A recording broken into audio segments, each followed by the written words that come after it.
And if you're not able to show that you can take responsibility for the outcomes of the team as a whole, it's going to be really hard for your teammates to really buy into you as a leader. Hi, my name is Aaron Banks. I graduated from Purdue in the fall of 2019, and I'm currently in New York City working at a company called Accenture as a senior consulting analyst. A leadership and professional development competency that I find very important to my life is personal responsibility. And some of the traits of personal responsibility include taking ownership of outcomes and also being coachable. Taking ownership of outcomes is key to establishing trust as a leader. And without trust, it's going to be really hard for you to get other people to buy into your vision.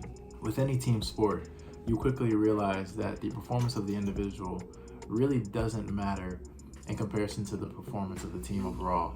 And as a quarterback, a designated leader of the team, you have to show that you're able to take responsibility for the outcome of the team as a whole. Another example of this playing a crucial role during my experience at Purdue was while I was student body president. When you campaign for something like student body president, you have to make promises throughout your campaign of things that you are excited and passionate about doing if you are to be elected into the position.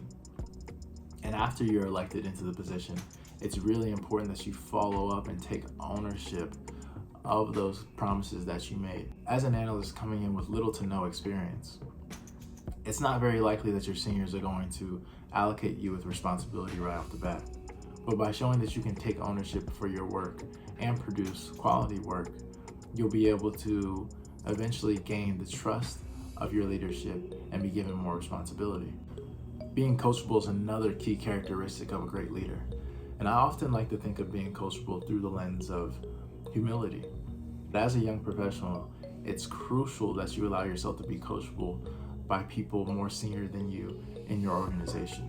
Even if you are one of those people who comes in with a lot of great big ideas and is very passionate about making positive change, if you don't take the time to learn the lay of the land and learn how things are currently ran in your organization, it's going to be really hard for you to implement your new ideas. Thanks for taking the time to listen, and good luck on your leadership journey.